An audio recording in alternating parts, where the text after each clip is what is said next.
Boa tarde a todos. Vamos dar início à nossa reunião de estudo do Evangelho, no atendimento fraterno, e vamos preparar nosso ambiente, as nossas mentes, nossos corações com a leitura de uma mensagem do livro Vida Feliz, de Joana de Ângeles, psicografia de Divaldo Franco.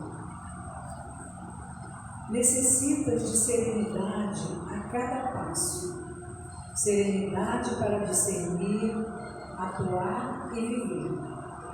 A vida é galopante e muda os seus cenários a cada minuto, exigindo permanente serenidade, a fim de não esmagar as pessoas. Quem se aflige e tenta seguir a velocidade ciclópica destes dias, arrebenta-se, porque sai de uma para outra situação com muita rapidez, sem mesmo tempo para adaptação na fase anterior. As notícias chegam e os acontecimentos passam, produzindo imenso desgaste emocional, mental e físico. Resguarda-te na serenidade, preservando os equipamentos da tua existência que estão programados para o uso adequado e não para o abuso.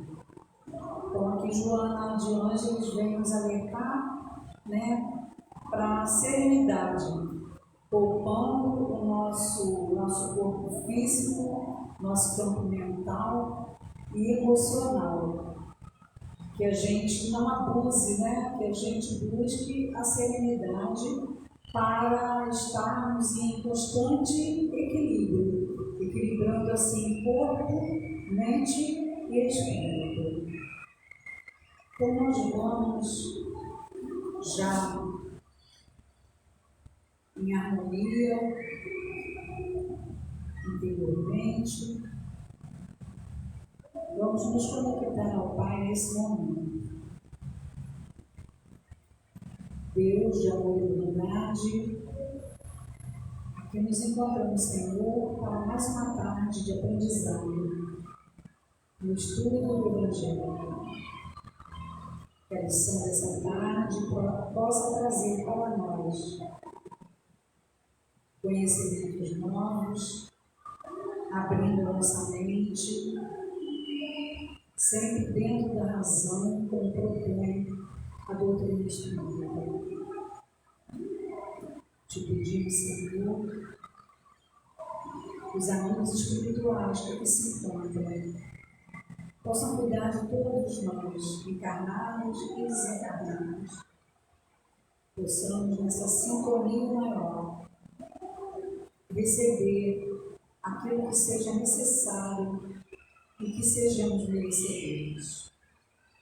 E assim, Senhor, na certeza dessa ajuda de sempre, pedimos a permissão de Jesus, nosso Mestre, e de Deus, nosso Pai, para iniciarmos mais uma reunião de estudo do Evangelho em nossa casa. Que assim seja.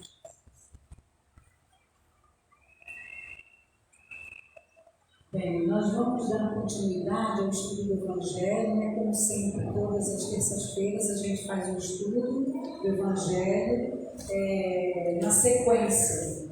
E estamos estudando no momento do capítulo 27, Pedi e obtereis. E hoje nós vamos estudar os itens 16 e 17, preces inteligíveis. Todo esse capítulo nós estamos falando sobre prece, sobre oração.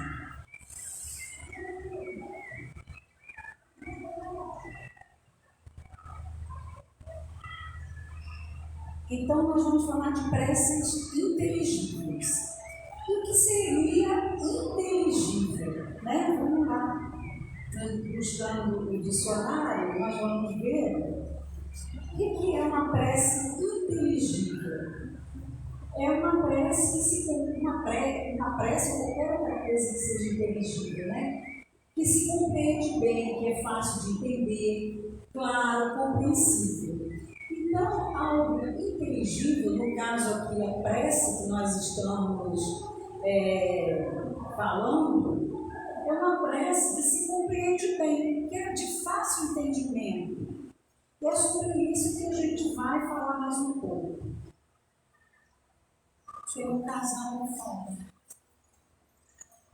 Então a gente vai falar de preces inteligíveis. Então vamos dar um exemplo aqui, né, daquilo que seja inteligível. Quando nós passamos, falamos alguma palavra, né, dentro do nosso código, qual é o código estabelecido para nós aqui? É a nossa língua portuguesa, é o nosso código. Então, quando eu falo alguma palavra, né, se eu falar uma palavra casa, esse som, unindo as consoantes, as vogais, né, casa, esse som, todo mundo vai ter na sua mente uma imagem acústica. A gente ouviu aquele som, casa, e na mesma hora se projeta na nossa cabeça uma casa, seja de que jeito for, mas é algo que nos cobre, é algo que tem janela, que tem porta, vai ter algumas variações, né? Se eu falar a palavra elefante, esse código também, tenho certeza, na mente de vocês vai aparecer aquele bichinho, que é uma tromba, não é? Então, esse é o nosso código. Então, como o nosso código é língua portuguesa, e eu estou falando aqui de forma clara, é inteligível, todo mundo consegue compreender. Então, nesse capítulo, a gente vem falando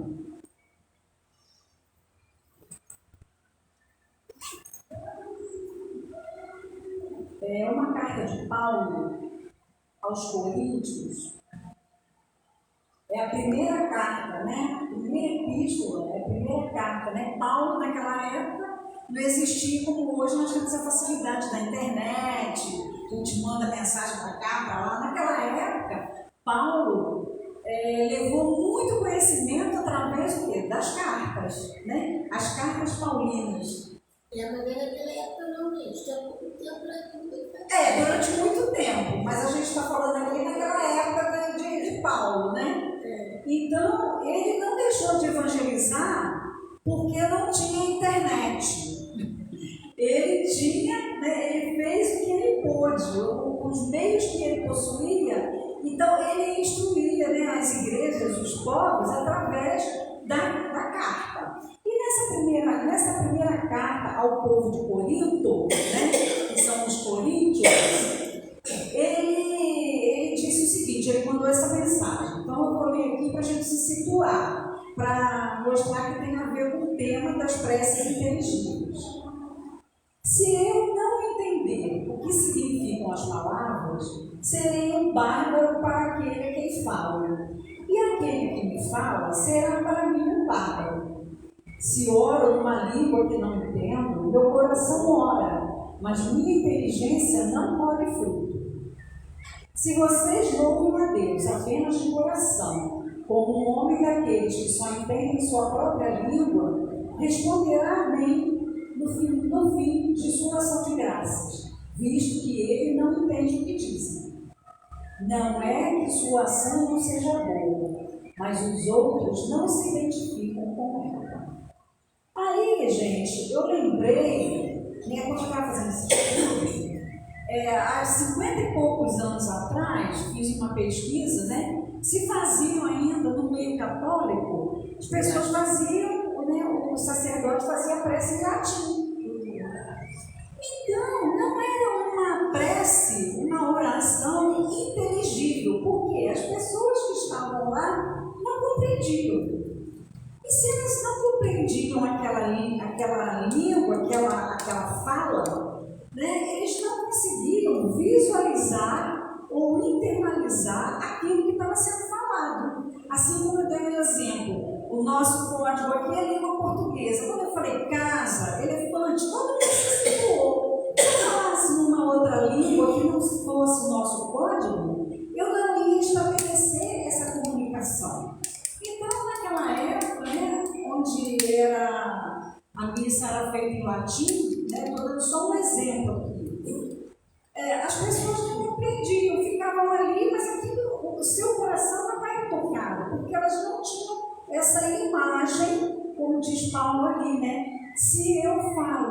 de uma maneira que o outro não entende, eu vou ser um bárbaro para ele. E ele falar uma língua que eu não entendo, ele vai ser um bárbaro para mim.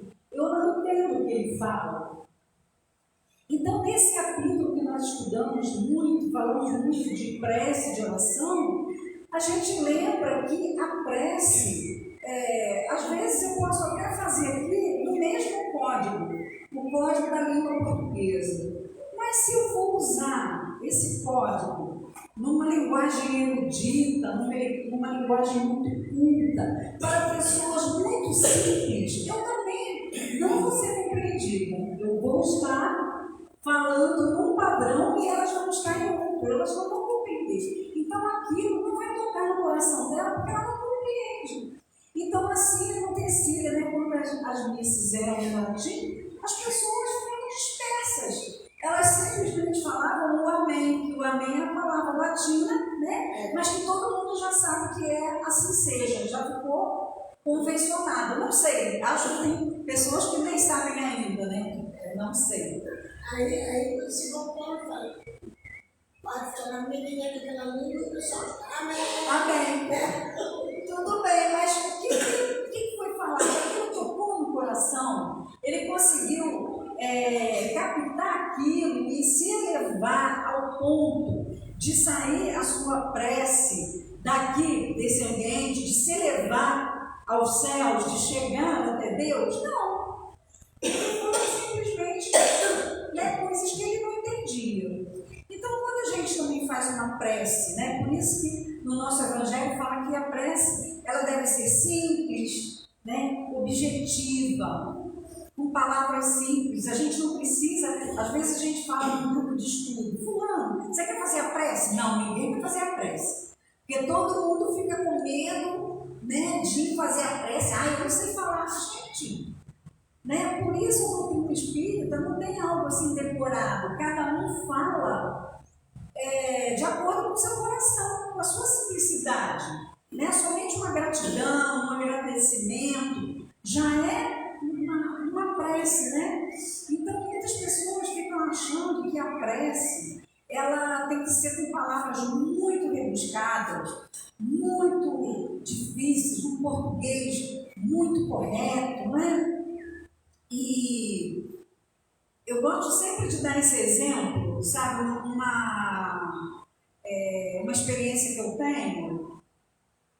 Quando a gente vai a Alcoólicos Anônimos, quando a gente assiste uma reunião de Alcoólicos Anônimos, existe aquela simplicidade, onde lá as pessoas, todas as pessoas têm direito à voz. E todas elas, aquele mais simplesinho possível, que ele não tem concordância verbal, ele não tem fala, ele tem direito a chegar à cabeceira de mesa e falar, né? E fazer a sua oração e falar a sua prece. Por quê? Porque o que conta é o coração. O que conta é a intenção, né? Está lá, se não me engano, no Céu e Inferno, que fala lá do Código Penal, né, da vida futura, e fala que Deus nos julga sempre pela intenção. Então, as minhas palavras podem ser palavras muito simples, posso até falar errado, português errado, mas a intenção do que eu estou colocando é o que vai contar.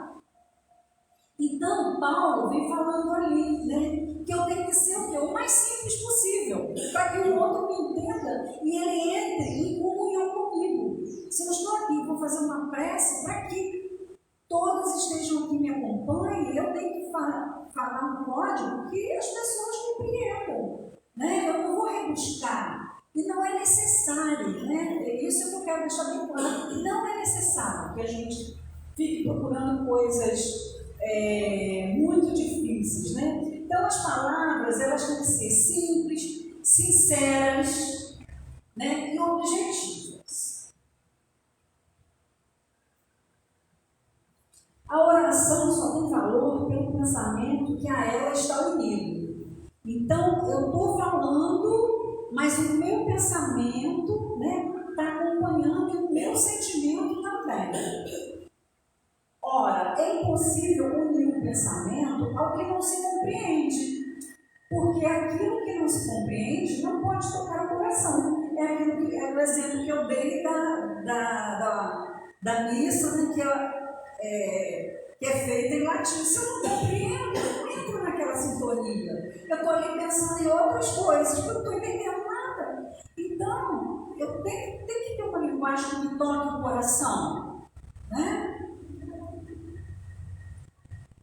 Para que a oração toque, é necessário que cada palavra desperte uma ideia. E se não for compreendida, não pode despertar ideia alguma. Então eu tenho que falar algo, né? Se eu falo de caridade, vocês estão compreendendo que é uma caridade, e isso vai tocar fundo em vocês. Se eu vou falar de amor, também vai passar a ideia de amor dentro da mente de cada um que aqui está e do coração também. Então vai ser totalmente o quê? Inteligível, né? É o que fala lá no nosso capítulo, de preces inteligíveis.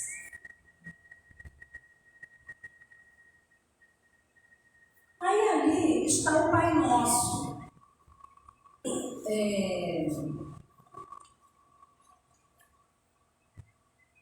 O Pai Nosso, aí a gente vê, eu coloquei o Pai Nosso, para a gente lembrar que tudo tem que ter uma intenção. Então, quando a gente faz o Pai Nosso e a gente não sabe, nem presta atenção no que está dizendo, a gente faz uma coisa maquinalmente, a gente ora aquele Pai Nosso maquinalmente, não desperta nenhuma ideia, nem na minha mente e nem no meu coração. É algo que é só da boca para fora. Aquilo não me envolve. E é por isso que no nosso Evangelho, mais para frente a gente já vai estudar isso, tem lá o Pai Nosso explicando cada trechinho do Pai Nosso, né?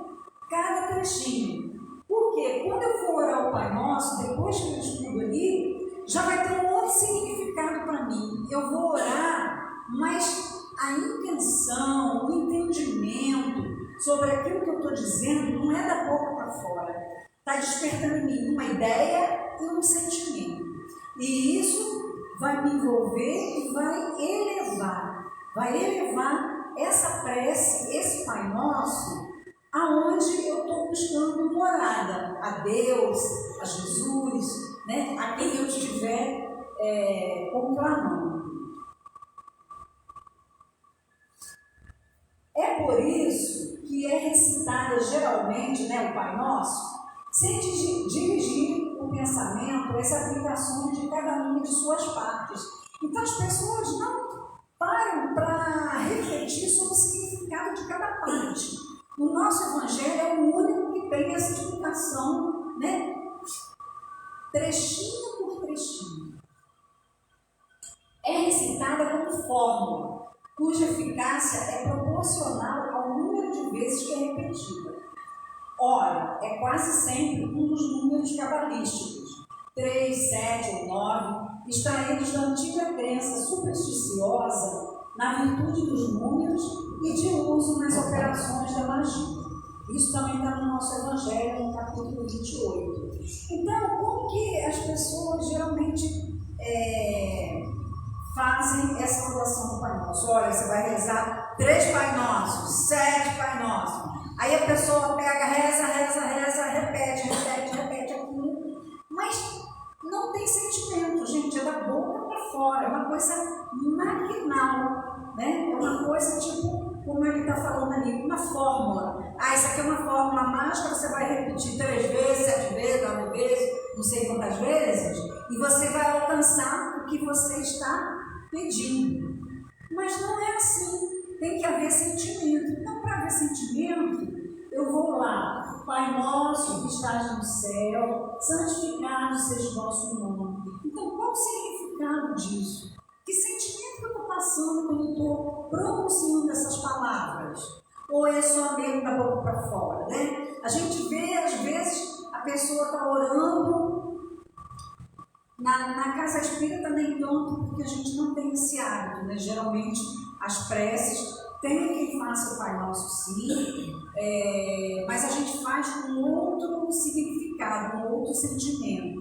Mas as pessoas que têm por hábito rezar o Pai Nosso, né, em outras religiões, é uma coisa assim maquinal. Está rezando e está prestando atenção em outras coisas, né? Está rezando e está andando, está rezando.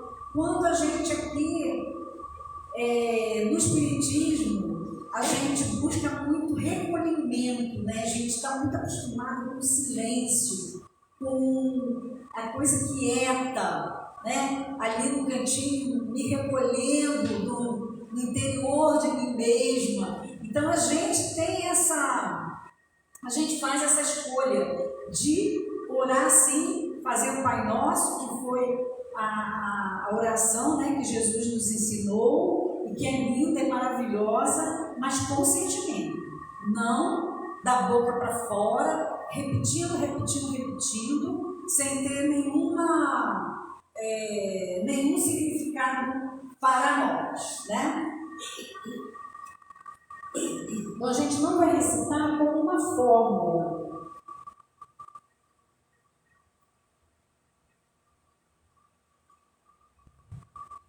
Os espíritos sempre disseram: a forma não é nada, o pensamento é tudo. Cada um ore, pois, segundo suas convicções e da maneira que mais o toque. Um bom pensamento vale mais que numerosas palavras, nas quais o coração não esteja presente. Então, a gente não tem que se preocupar nas nossas orações que elas sejam longas, que elas sejam de palavras bonitas, que elas sejam de palavras decoradas, né?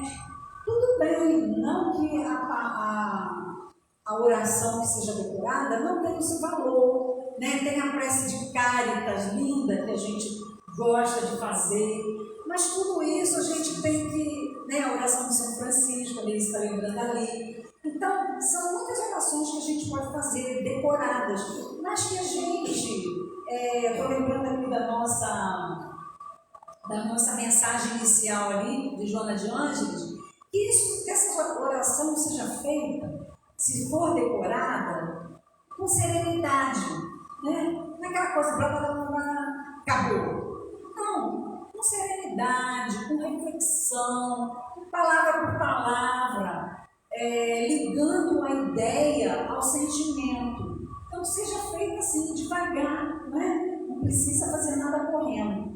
E os Espíritos nos dizem ali que a forma não é nada. Quer dizer, as palavras, se elas têm concordância verbal correta, se não tem, se foram faladas por uma pessoa que mal sabe falar o português, né? Ou a língua lá do seu lugar de origem, isso não é importante, porque a intenção é que vai valer, né? É isso que a gente vai se preocupar. Na hora da prece, a gente vai se preocupar com a intenção, e não se eu estou falando palavras bonitas, ou se eu estou num grupo, né? Eu me preocupar, não, eu tenho que falar palavras bonitas, porque as pessoas estão ouvindo, porque as pessoas, né, vão criticar. Não, nesse momento, eu não vou buscar, não vou me preocupar com crítica, né? Cadê? Deve estar com sede. Deve estar com sede. Muito obrigada. Deve estar com sede. Ela quer sair. Esse daí pode bater, que está sem. Eu quero estar encontrando na janela. Diga que ela sai. Quando a luz ela sai. Ai, que gracinha. Ela vai interessando. A comida se machucar. Pronto. Não, agora ela ficou. Deixa ela, daqui a pouco quando tiver. Se ela escutar barulho também, aí ela não fica tonta também. A luz. Direita a luz dessa luz. Adorei sua visita. Vai embora, linda, vai. Não, deixa ela. Ela não está fazendo nada. Deixa eu pagar a luz aqui. É que foi bonito, gente, olha. Falou em Francisco. Agora sai. Falou em Francisco de Assis. É mesmo? É bom ver nos alegrar. São Francisco dá uma visitada. Falou em Francisco de Assis. Bom, a gente concluindo aqui, né? Tão lindo.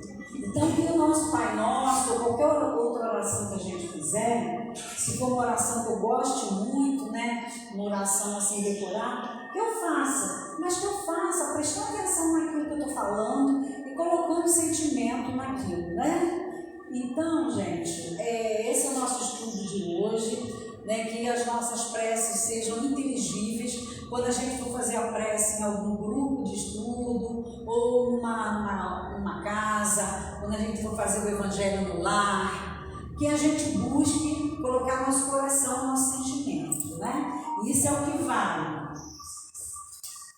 E no mais, minha gratidão pela paciência, por vocês me ouvirem aí, né? Que Deus possa abençoar a todos nós. Fala, Índio. Esse sentimento é a energia que a palavra transmite, que muitas vezes serve até de ação, assim, uma dor de cabeça, sei lá, tipo uma cura, alguma coisa assim, entre aspas. É muito boa essa lembrança aí sua, né? Que o nosso pensamento e o nosso coração, o nosso sentimento, através das nossas palavras, é um campo de energia, né? Então a gente emite energia pelo olhar, a gente emite energia pelas palavras, pelo nosso coração que irradia, né? Então foi muito boa a sua lembrança aí, né? Que a gente lembre disso. Então, gente, nós vamos encerrar o nosso estudo de hoje e fazendo a nossa prece, que a gente possa, então, emanados aqui no mesmo pensamento, no mesmo sentimento, vamos emanar para as pessoas a quem nós nos lembramos, nos nossos lares, nossos amigos, os doentes, aqueles que precisam de uma ajuda nesse momento. Senhor, nos colocamos aqui novamente, receptivos, emanando dos nossos corações e dos nossos pensamentos, energias renovadoras a todos aqueles necessitados, aqueles que se encontram em nossas mentes nesse momento, pela nossa família, pelos que estão abandonados nas ruas, pelos dependentes químicos, pelos doentes que se encontram nos hospitais, enfim, Senhor, em toda a humanidade sofredora. Abençoa a nossa casa espírita e todos os trabalhadores, sejam encarnados ou desencarnados, toda a nossa equipe espiritual que aqui se encontram, que sejam também abençoados. E assim, Senhor, gratos, pedimos a tua permissão para encerrarmos esta primeira parte de nossa reunião. Assim